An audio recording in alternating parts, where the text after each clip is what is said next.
is something that is really used today. You cannot see a presentation now in any of the field of oceanography, but also many other one where people are not talking about digital twin. But is that really new? Is that a new way to present something that was already existing? And basically, who is able today to explain what is a digital twin? I'm going to tell you already. I'm not able to explain you exactly in detail what it is, but I'm going to give you some inputs to make yourself, let's say, your own conclusion. So let's say on the paper, this is quite easy. You know, we have the real world, we have the digital world. So the idea is to say in the real world, you have an asset and you make its digital representation in this computer world. So from the real, you create this twin. So with the 1 and 0 here to represent the digital world. And in order to do that, we have this cycle of let's say, a flow of information here. In the digital, in the real world, you have some observation.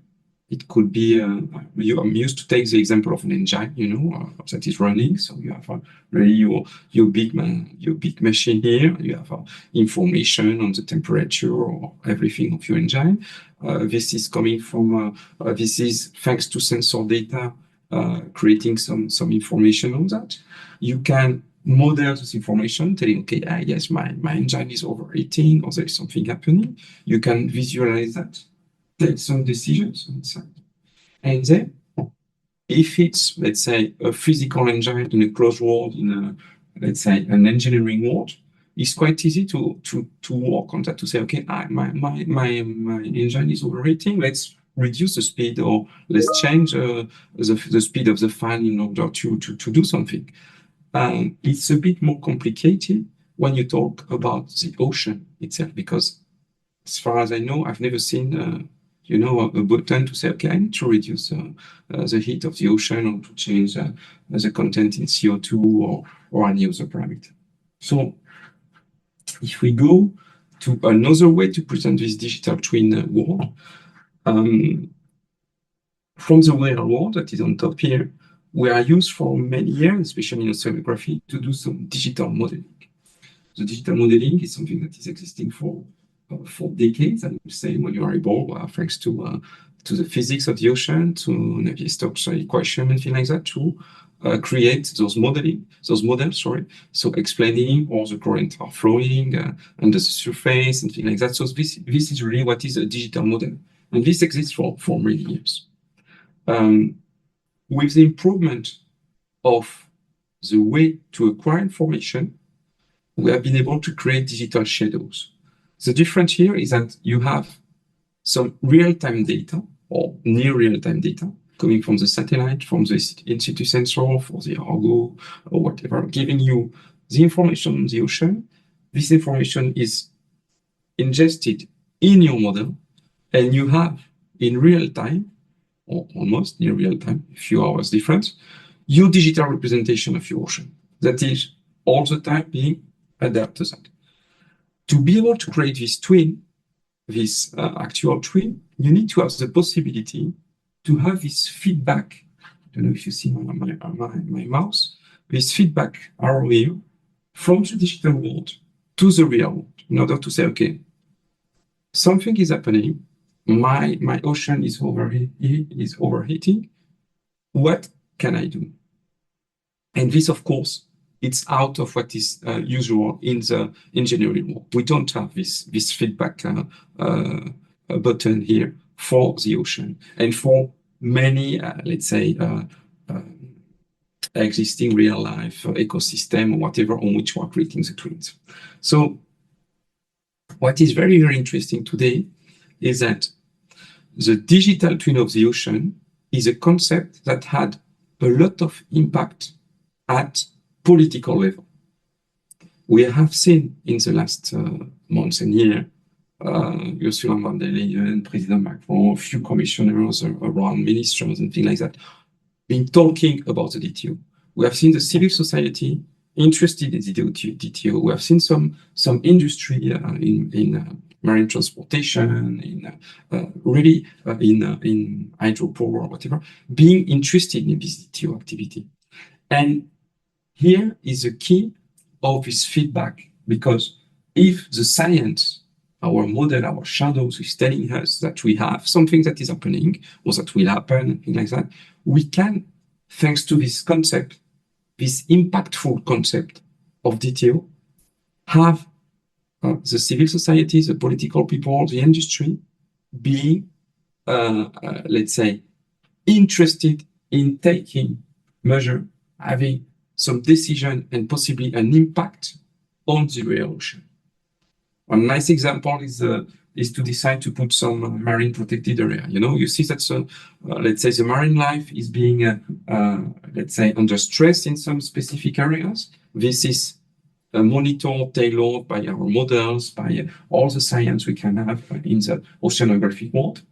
If you do that, this is made public to the decision makers. And the decision makers, thanks to the different scenarios, we can propose and say, okay, we need to put here a marine protected area. We can, thanks to the twin also, see what could be the impact of that and to help them in taking this decision in the proper place. We have done some tests also in the past when, let's say, we saw that putting a marine protected area in a specific place was having no impact because it was much more important to put that in other place that was much more, let's say, in the beginning of the chain of impact for the marine biodiversity here. So we could consider that this DTO concept is a bit of a buzz, a bit fancy, something that is not really science, because everybody is talking about that. But the fact that everybody is talking about that is really important to create this feedback loop, because this really is a way to have an important impact on the ocean in itself. Not just making science, say, okay, things are happening, it's bad, but to try to involve the decision maker, the civil society, the industry, to take some measure to do that. So this was my, let's say, intent to explain you what is a digital twin for us. We'll discuss that later on during the discussion, but I hope you will have some questions on that, because I'm very keen to discuss and to confront this vision with you. So if we go back now to a much more, let's say, technical vision of that, the DTO is today under construction, and to represent this construction, I like to use this representation of the ocean, that is seen from the South Pole, more or less, and okay, we have projection that could be pretty size, but let's see that we have already one ocean. And based on this one ocean, we understand that today we have a lot of marine institutes, satellites, buoys, information, things like that's really spread around the world, and for which we don't have really today a kind of sandbox playground to be able to collect all those data and play with all those data. Okay, so the idea of the DTO also is this one, to say, let's put together in this DTO, that put that in plural because there is no need to have just one. It's just, we just have to, let's say, make them interoperable and having the possibility to share data between each of them. But let's try to concentrate all this information in an easy access platform that will catalog the data, make them available, give the tools to manipulate them in order to, excuse me, to give more value to all those marine project, institute, campaign that bring a lot of information on the ocean, but sometimes are not easy to reach. Okay, so this is one of, let's say, the main goal of the DTO, is to bring all those data together. In order to do that, we started with two main projects of the European Commission, that are the Copernicus Marine Service and the EMONNet network. Is a kind of a play on that, but so let's say the data coming from the satellite and the models, and the data coming from the in situ network of EMONNet. So we put that here in the DTO data lake that is making that available under a single catalog. But this alone is not sufficient. What we have been also doing is to bring there some tools, some models, and of course the resources to run them in order to have on the same place the data and different tools to manipulate the data, to visualize it, and so on. So this is creating a first version of this digital representation, an enhanced one compared to what was the state of the art 2 years ago, more or less. But this is this third version of the DTO. As presented like that, this is really limited to 2 big main European assets, and it's not really easy to see how open is the system and how different projects can contribute to that.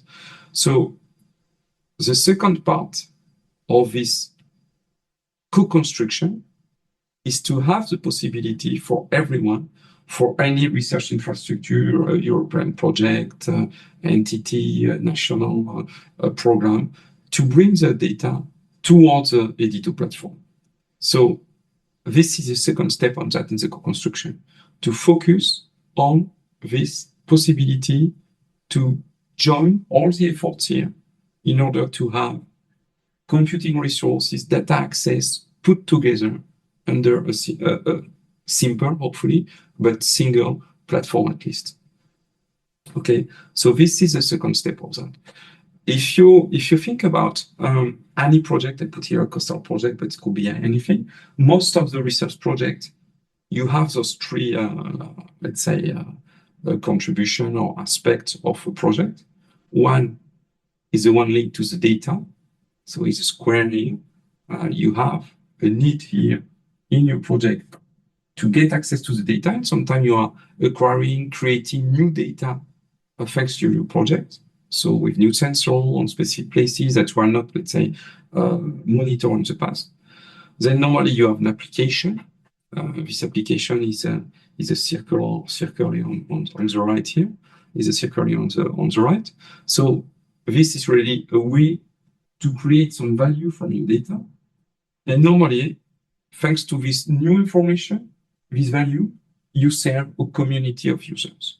So the idea of the DTO here is to say, okay, for any project like that, let's help them to, oops, I don't know what's happened. I lost a part. Okay, let's go here, sorry. So let's split all that from the project. Let's put the data inside the DTO data lake. Let's offer the models and applications that have been doing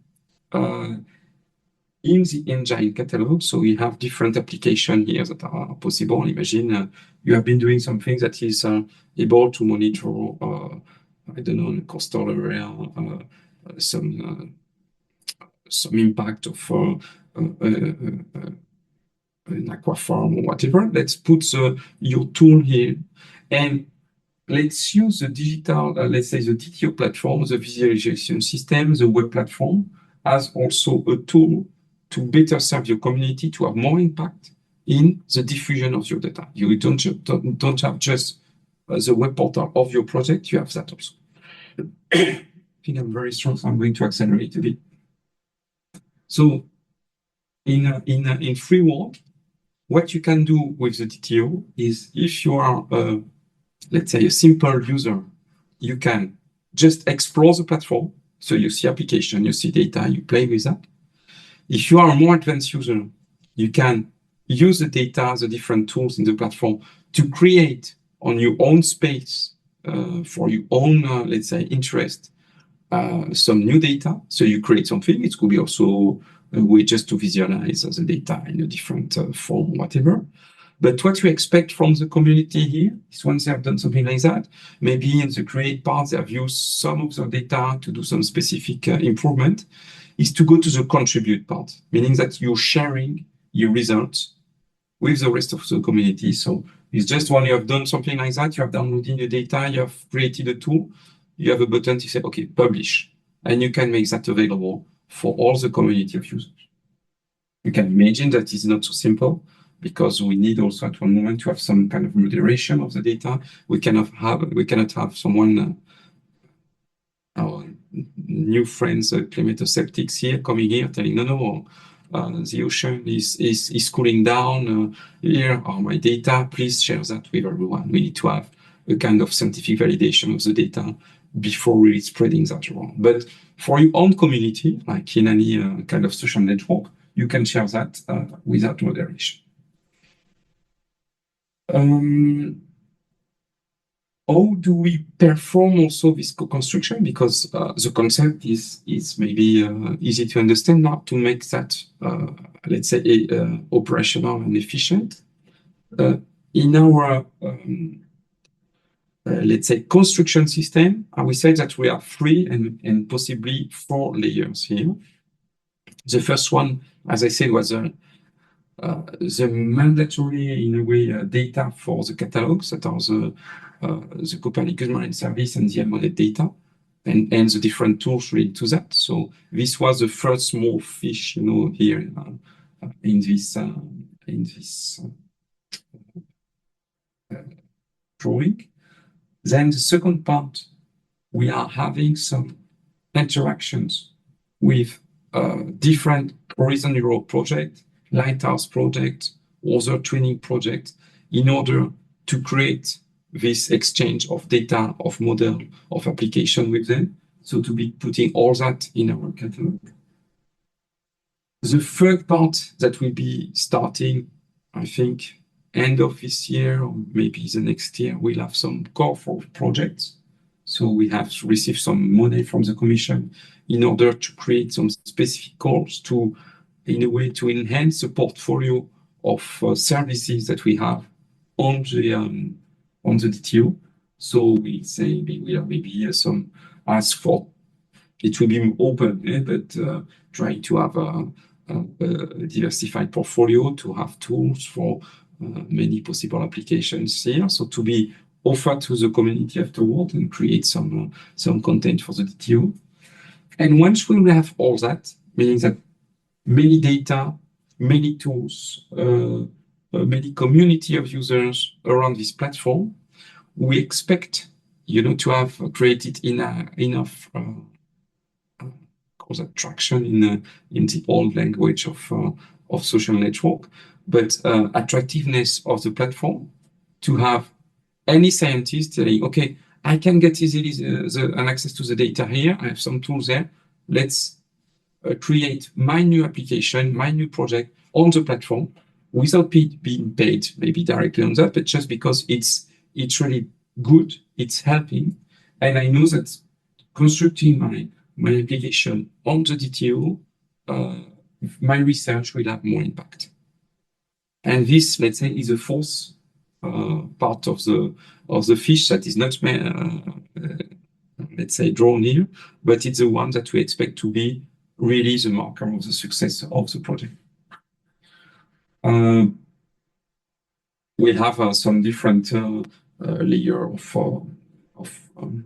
boards and things like that to do that, but every year we'll have the DTO project council with all the Horizon Europe projects, the national projects that will come together in a big meeting, like the one of the Digital Ocean Forum that we'll be having until now. So just to explain you what it is, we started in 2022, really, when we started the first activity on DTO it was, I think, in May 2022. The DTO launch was announced by Ursula von der Leyen in end of February, and in May we're having this first forum with many actors from the different network we know at this moment that were invited to give their input, their vision on the creation of the DTO. We reconducted this thing in 2023, also around June. Now with many Horizon Europe projects that were being invited, and we are able to show them already the first, let's say, blueprint of the DTO. And in 2024, according to what was expected from the Commission, we deliver a first prototype to the Commission of what was the DTO, including already many applications from other projects, the full catalog of Copernicus Marine Service and EMONNet, and a few nice applications with, of course, like you see in the picture, a very big screen to show that this is an important project. And again, what could be considered as a kind of just, okay, this is not so important, but it was really for us. This presentation of the first prototype of the DTO was made in front of directors of DG Environment, DG Connect, DG Marais, DG DFIS, DG ATD, the Commissioner for Innovation, Research and Culture and Youth. So this part, you know, my arrow of feedback toward, let's say, the civil society, the stakeholder, that is working. And it's still working, and we still have, and you will see, if you have the chance to come to the UN Ocean Conference in Nice, beginning of June, we hope that this will be also very successful. We have already a lot of high-level people coming to visit the Digital Ocean Pavilion that will be hosting the prototype, this new version of the prototype of the DTO. Those are the example of application you can we have been already implementing on the DTO today from different projects and other national collaborations. And to finish quickly, because this also is, it could be understood maybe again as a kind of fancy word to say, okay, yes, we are doing AI like everyone, but I'm going to explain you very quickly why AI is important for us in this DTO construction. In a way, today, if you compare the AI modeling with the physical modeling we have in, we are not yet able to improve the quality of the models, the physical models on very big HPC high power computers are still the reference. So they are used to create our reference information that is used afterward for machine learning. They are still the reference. When I was talking before about validation of products, they are used like that. They are accepted and validated by the community, and it's really something that is of very big interest. And for instance, in excuse me, in the Copernicus Marine Service, every night we run a model that is giving the prediction for operational services for the 10 next days. So this is running. If you compare that with the AI models, AI model maybe, I guess, I don't know if you're familiar with that, but they learn from the past, from the models that we have been doing with the physical model, and they are able to make some inference of the future. So with much more reduced resources. So in terms of CO2 impact, it's really, really less. What is very, very important for us is that this is very fast. And we go from models that run normally every day in 6 hours or something like that, to the same inference or the same model that run in seconds for an AI-based model running on a few GPUs. So the interest of that is not just to substitute the physical model, because I say that this is still required as a reference, is to have the possibility to run the what-if scenarios. If you want to have on your platform of DTO a tool that is telling you, okay, but what will be happening if the temperature is changing in months or things like that? Go to the next slide. It's important to have the possibility to get an answer quickly. You cannot tell, okay, I want to know what will be the impact on my area here. If the temperature is increasing, what will be the impact of that on my fish farm? If it's required a few hours to get an answer, this is not an operational service. And of course, the cost of that is very huge. So you cannot be running that for everyone. If you are able, thanks to AI, to get your answer in a few minutes, or possibly in a few seconds or tens of seconds, this is really having a different impact. So what we say normally is that those 3 what are for us now, like I say, the motto of the DTO.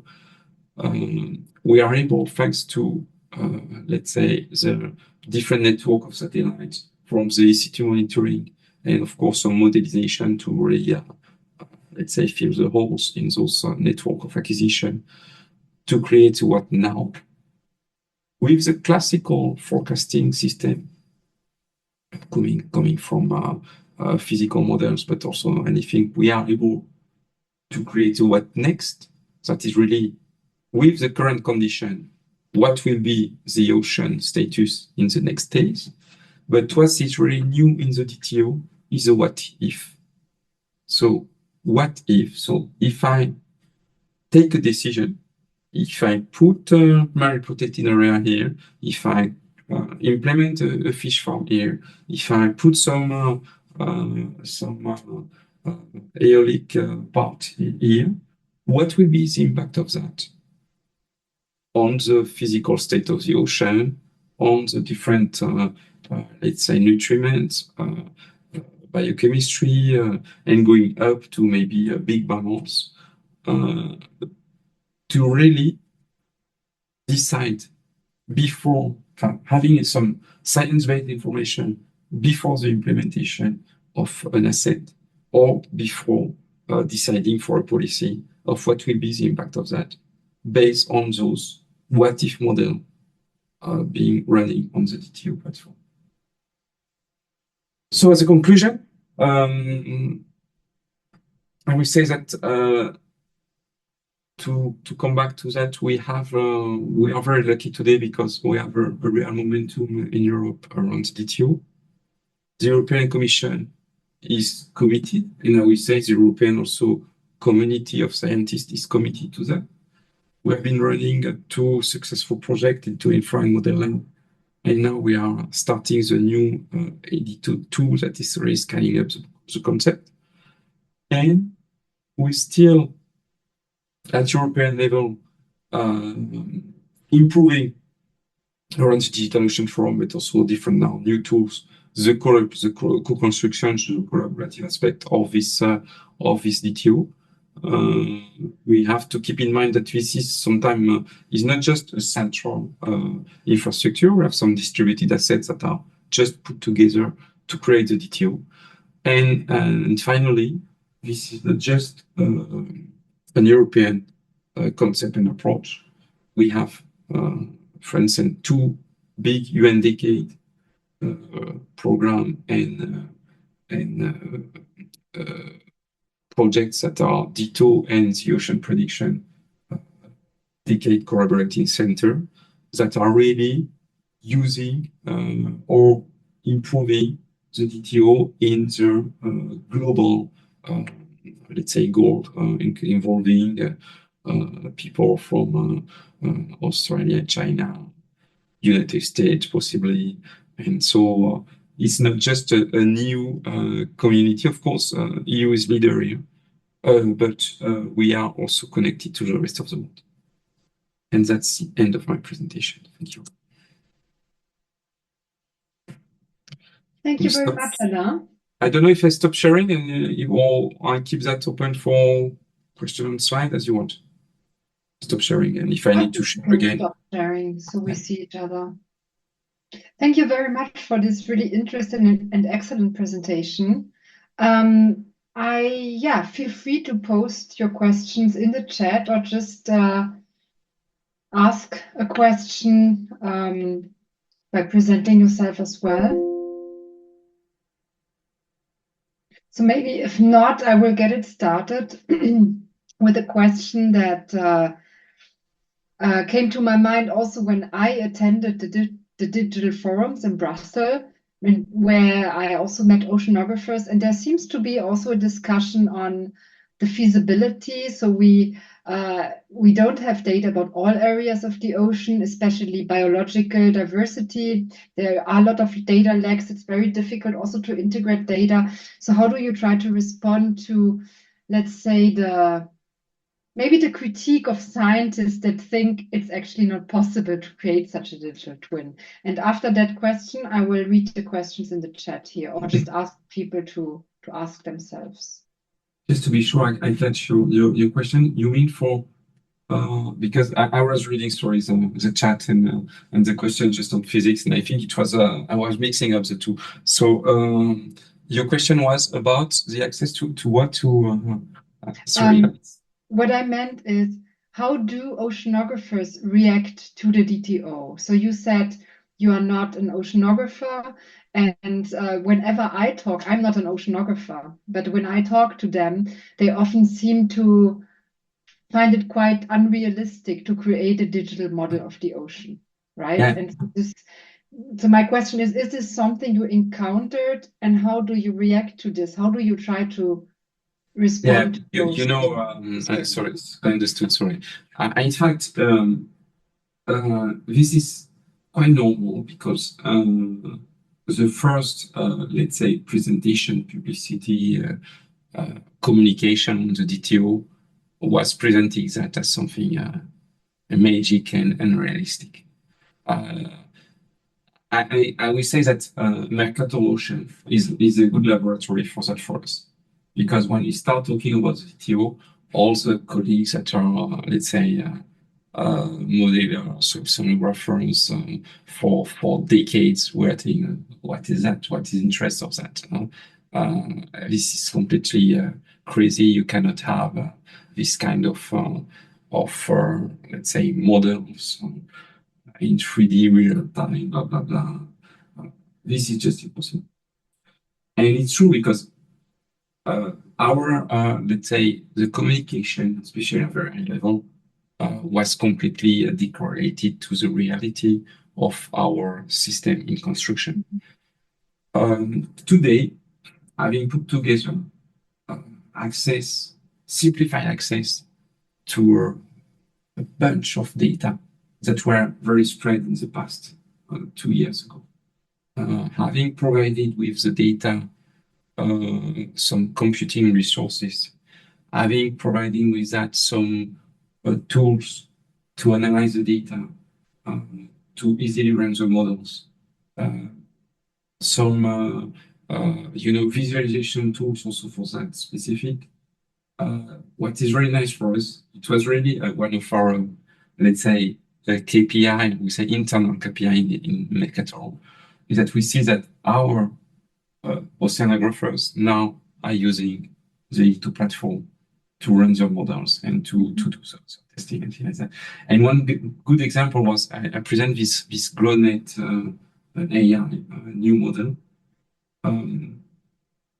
This was developed in a few weeks because all the data were available in very easy, fast and accessible format.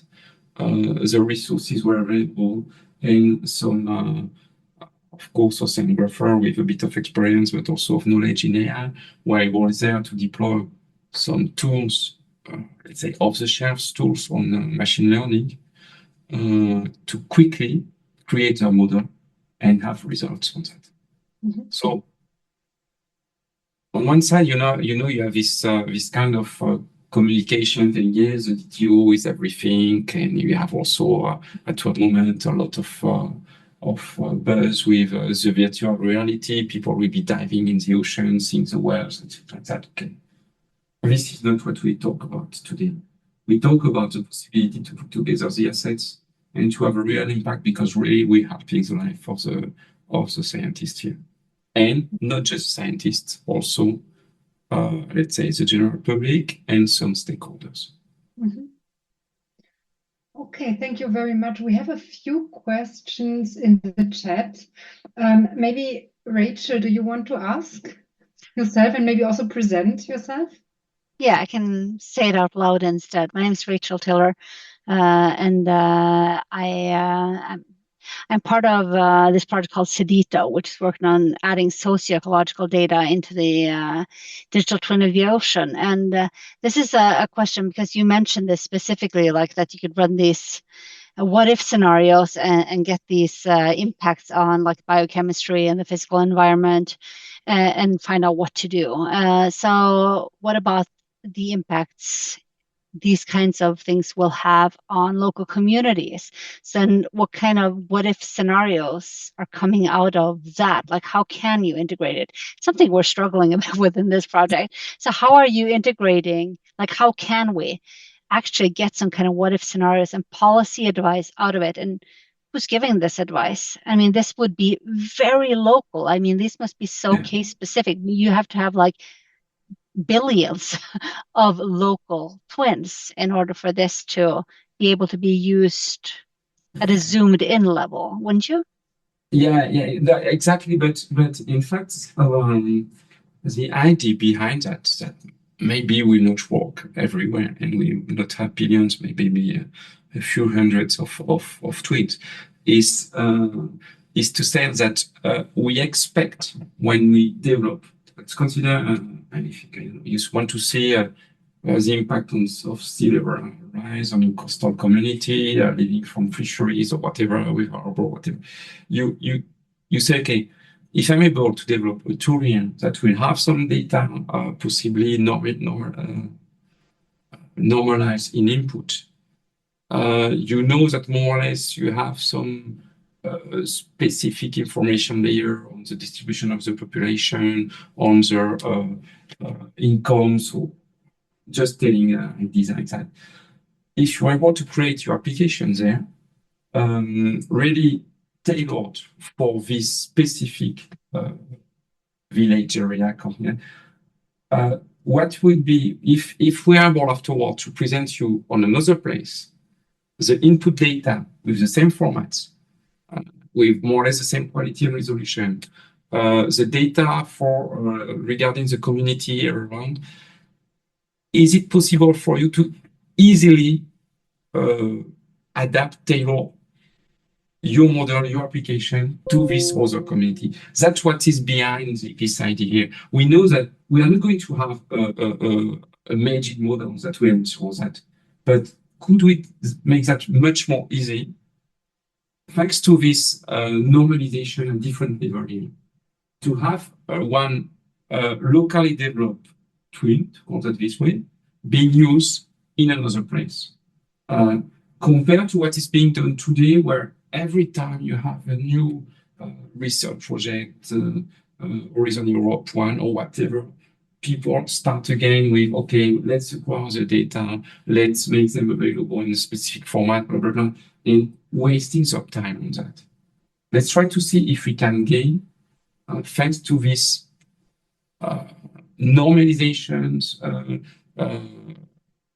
easy access to the data and to the computing tools and to different models and things like that, can we make that easily adaptable to other places? That's a bit the idea behind that. But we know that specifically, depending on the latitude, the kind of country and things like that, we cannot expect to have the same tool for this sea level rise. I don't know in Monaco that in Ghana, of course.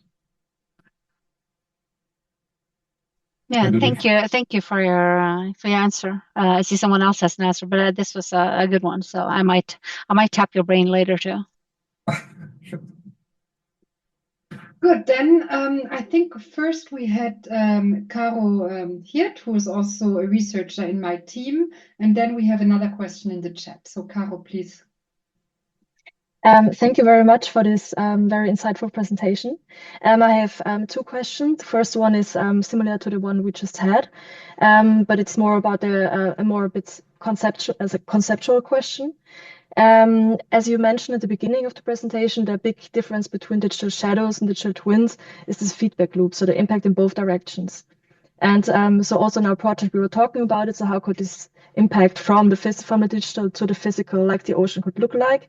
And it's always this big decision making and impact and policies, etc.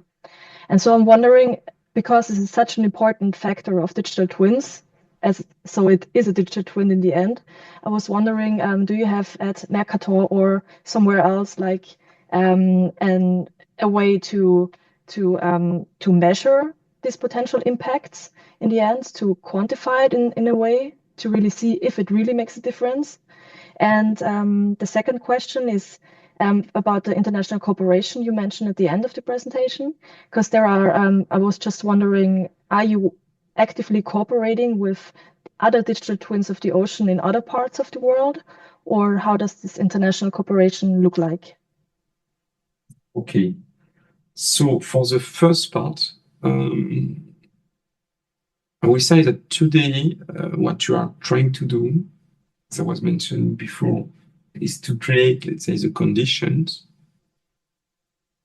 to develop for scientists, for communities, to develop their own applications having this impact on the ocean. So we are not, apart from very basic data that, okay, if you want to produce a layer of temperature of the ocean, this you are going to, in a way, to assess that and to monitor that, to compare that to what we have in order to qualify that. We don't have the ambition today to qualify the impact of a policy or something like that on that. This is well above our pay grade. But we expect that thanks to the, let's say, the tools, the data that we put at your disposition, someone will be able to create that. And at one moment, it could become a standard that is validated, made available maybe for the rest of the community inside the DTO in order to do that. I'm not sure I'm answering really your question, but it's why I'm so, let's say, keen in talking about this co-construction, because quite often the co-construction is something that is a kind of buzzword. So when, yes, we do co-construction. No, here we are really doing co-construction because we are not bringing the value in. The value is coming from the different projects that will be onboarded on the platform. And so don't ask me today if I have, or we start to have some examples with impact. But this is not really what we are shading. What we want to do is to onboard many projects that we have impact. And that is really the thing. And this brings a bit to your the second part of your questions is exactly the same. We are having collaboration with different non-European entities. Basically starting with the sharing of data, but you are also, many other entities in the ocean community to share the data and things like that. But we try to improve that. For instance, in our case now, we are having some agreements with Canada to be distributing their model output the same way we distribute the one from the European community.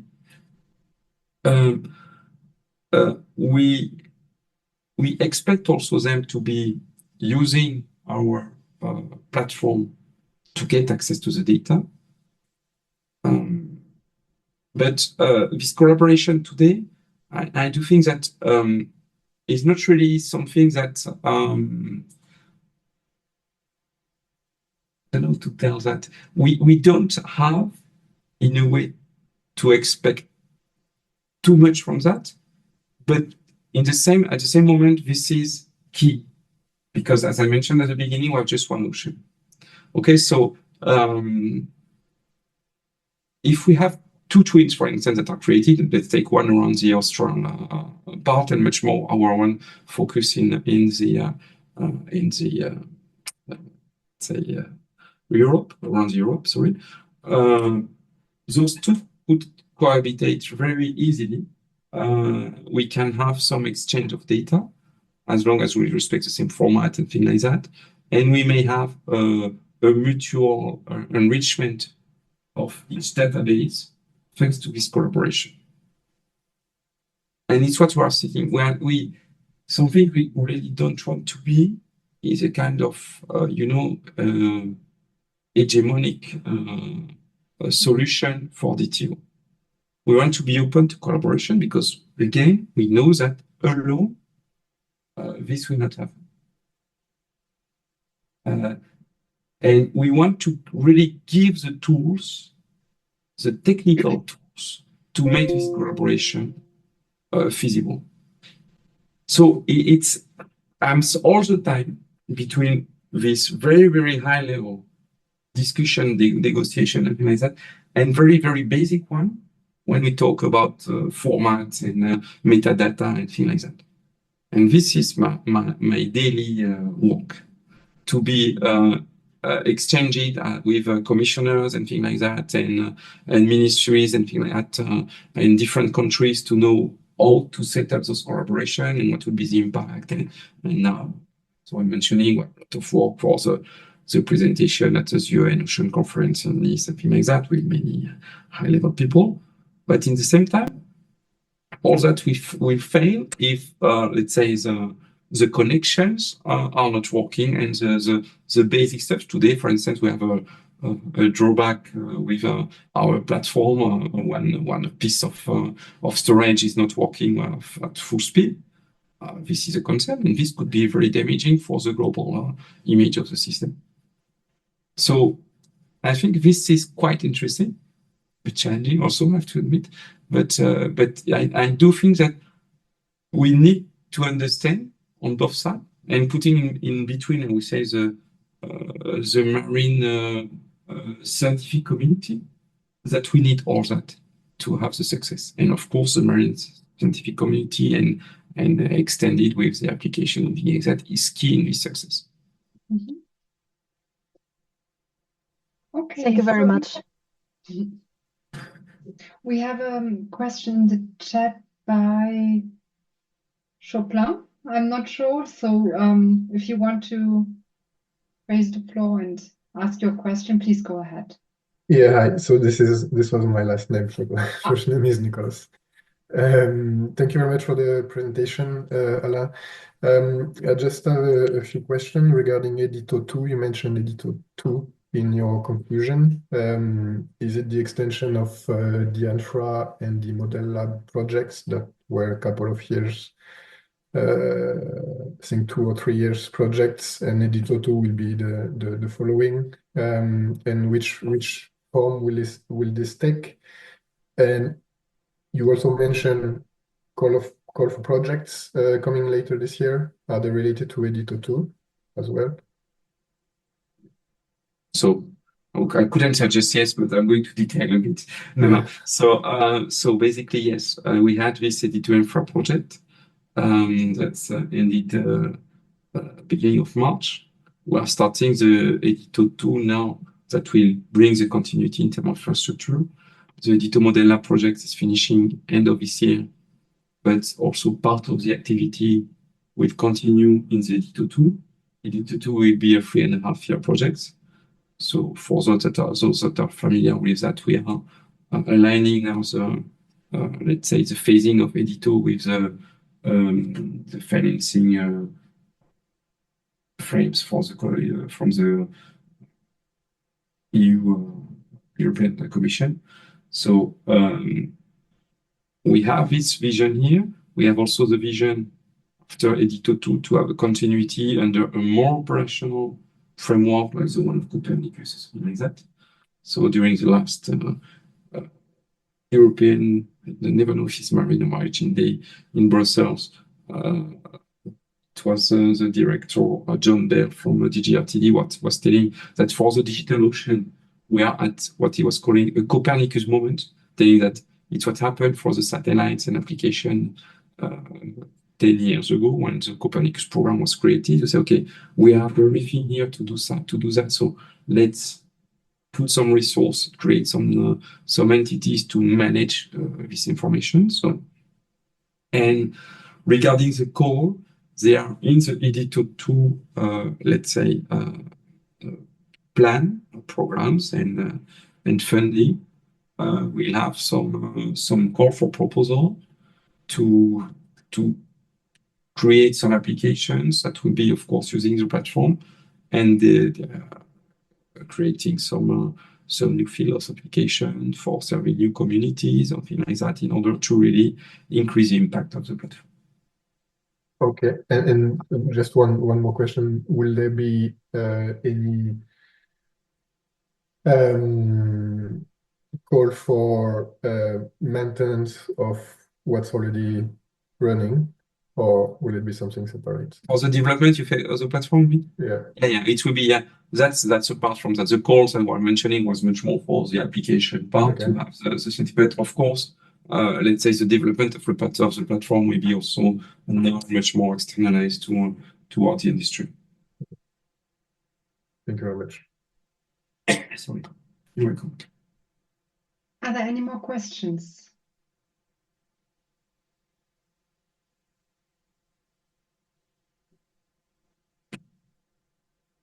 Well, I think I have a question, and yeah, we can also stop a bit earlier if there's no if there are no more questions in the room. But what this is maybe more related to Mercator Ocean International, because at several points I have read about the transformation of Mercator Ocean International into an intergovernmental organization, and I was wondering why this is happening, and if this is also something that can increase trust of the international community in the DTO. So is this related to one another, and will this also, let's say, change the status of the DTO eventually? Yeah.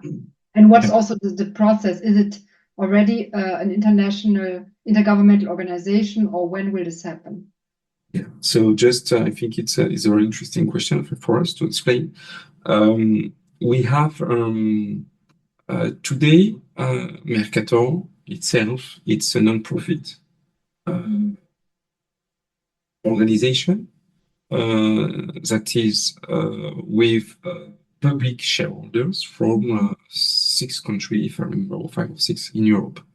Okay, so we are just here to be able to support the European Commission and marine community with a different project, like the one of Copernicus and things like that. This status is not really fitting our mandate, because to be much more adapt to those mandate of manipulating European money and other things like that, we need to go to an intergovernmental organization status, meaning that instead of having, for instance, in our case, we have the UK Met Office as a shareholder, we have the Freemer, we have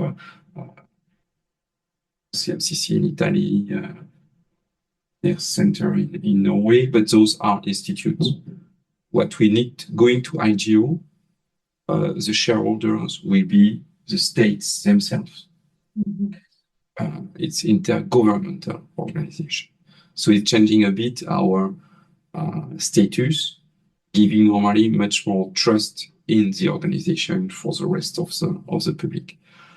In our, let's say, in the draft of the convention creating the Mercator IGO, one of the goals of the IGO is to, I don't remember exactly the word, the verb used, but to, in a way, to create, manage the digital twin of the ocean. So this, in agreement with the European Commission, we are here, let's say, the entity is really created to have the possibility to scale up this digital twin of the ocean. Okay, so we expect from this change of status to arrive more or less at the same moment of the creation of, let's say, of the new phase of the DTO, sorry, in order to really have the possibility to scale up the full project in a much more, let's say, in a bigger service like the one we have today in any kind of service, like even the Copernicus Marine Service or you know, geological services of it. So that's, I don't know if answering your question. Yeah, but this means that Mercator Ocean International will it will also in the future like be the kind of host of the DTO. It's not like a product you deliver and then somebody else hosts it, or how does that work? It's very difficult, you know, when you see that from experience in the many services that the European Commission is delegating, because that's the word that is used to entities like, I don't know, the European Agency, ECMWF, European Space Agency. At one moment, you don't know, let's say, who is who, because yes, the money is coming from the Commission, but the more, you know, when you talk about the Sentinel satellite from ESA, you say from ESA, but they are paid by the Commission. Okay. The Copernicus Marine Service, we used to say the Mercator done by Mercator, yeah, but we are funded by the Commission to do that. So this will be normally the same with the DTO. But of course, when we do that, like for the Copernicus Marine Service, this is an open system. We have, I don't know, I guess more than 200 entities that are working for the co-construction of the Copernicus Marine Service. So it's not something that is, we're not doing everything, we cannot.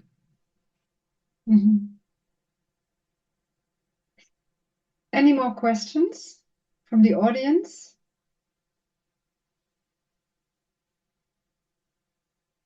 Well, maybe a last one, because, you know, with Nicolas Segebart, we also had a very interesting discussion, and it became a bit political towards the end, because, I mean, we are social scientists, political scientists, and obviously we try to understand also, you know, how politics matters in all this. And so one issue we discussed with Nicolas Segebart was also this issue of open access, and what does open access mean in light of the current geopolitical debates and the partnership with the US that is also at a very difficult stage, and the data ownership aspect. So is that something that you have to take into account now in the construction of the DTO, or are you just really looking at the technical issues? Is it possible to take the politics out of the DTO making? Maybe that's a good question, yeah. Well, we try as much as possible to reduce the impact of it, but we are not naive. Okay, so just to take an example, you know what, we know that some databases in the States are at risk today. It could be that we have been doing some copy on our DTO of those databases. So normally, you know, we are just federating the data access. We are just telling that, okay, you need to access those data. You go directly to the sources. This is one of the bases of the FAIR principle. You don't duplicate the data if you don't need that, because it's better to go to the original source to be sure that the data has been updated and things like that. When you have some risks, like the one I mentioned, maybe it's also interesting to keep a copy locally of the data in case the access to the original source is no more granted. So this is an example. And apart from that, I was mentioning before, you can compare, as I was telling, the DTO to a kind of social network. At one moment, you will be creating your own information and sharing that with the community. So you can imagine also that on that, we are very, very, very, to tell that, sensitive to the fact that we don't want to see on our platform with, in a way, the stamp of the European Commission, of Copernicus, of Mercator, whatever, or other big institutes that will be supporting the platform, to see some data here created, shared with the community that are not fully trustable, science-based, and maybe going towards some specific direction that we don't want to see. say, current safety data. We don't want to see that on our platform. So we have a lot of work to do on technically, it could be called the validation of the data, could be called also the moderation of the those things, in order to be sure that we have some tools, some way to prevent from those misuse of our platform. And it's not easy. Yeah, there is some very simple misuse that are happening every time you open a system, for instance, to with some computer resources. Immediately, you have some people that go here to do some crypto minings. You know, they use the computer resources to create some bitcoins and things like that in order to, because it's free. This requires a lot of resources. So every time you do that, you have just to prevent for that. This is not having, let's say, a negative impact instead of image, but they just use the resources that will be used by other scientists to do something that is not useful. You have to be very careful with that. We have also to be very careful with the cybersecurity part of it. So it's true that today we have a lot of new angles in the construction of our platform that we were not expecting 5 years ago, or even 3 years ago, and we need to address it. I don't know if I answer fully your question or. Yeah. No, I think that we had this discussion also with Nicola last time, and it seems to be a big issue right now also for the DTO. Yeah. Yeah. I would say that today we don't have really any impact. The access are still granted to all the data. There are some announcements, but not really executed. So there is nothing completely happening today, but we need to be ready for tomorrow, and we don't know what will happen tomorrow. Okay. Yeah, thank you very much for this response. Any more issues, questions, comments? No? Well, then I will use the remaining time to first thank Alain. Thank you so much for joining us. Thanks for the invitation. Yeah, and thanks for everybody who came. And then also to say a few words about the next sessions we will have. So yeah, so the first 2 sessions are really meant to introduce our seminar participants to the DTOs from the Commission's perspective and now from the perspective of Mercator Ocean International. And the next seminar will be a presentation by Pauline Korenhof, who's Assistant Professor and Environmental Policy Chair Group at Wageningen University.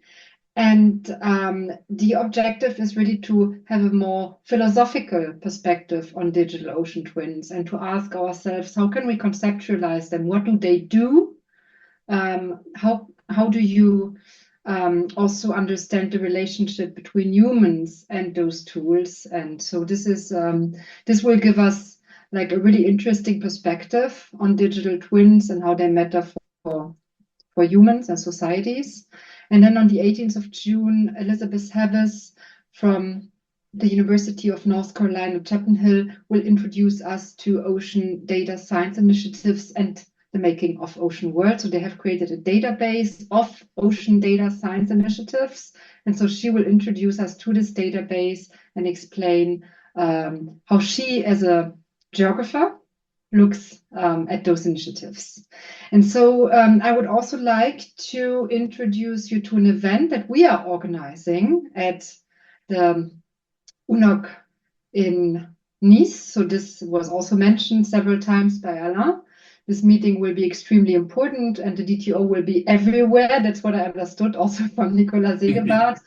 And we will use this opportunity also to organize a side event together with Embrick and Nicolas Pade from the University of Sorbonne in Paris.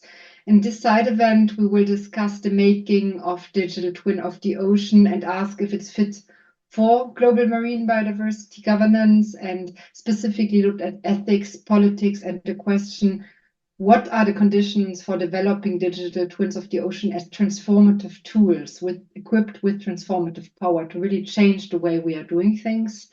And we will have high-level diplomats presented at the panel. So Pascal Lamy, for instance, will join us. We will have a person representing the interests of small island developing states, and also a speaker from Brazil. So this will be at the 12th of June, and not in Nice, but in Villefranche, in Ifremer, in the research station there. So I don't know, Alain, if you would like to come as well, we would be delighted.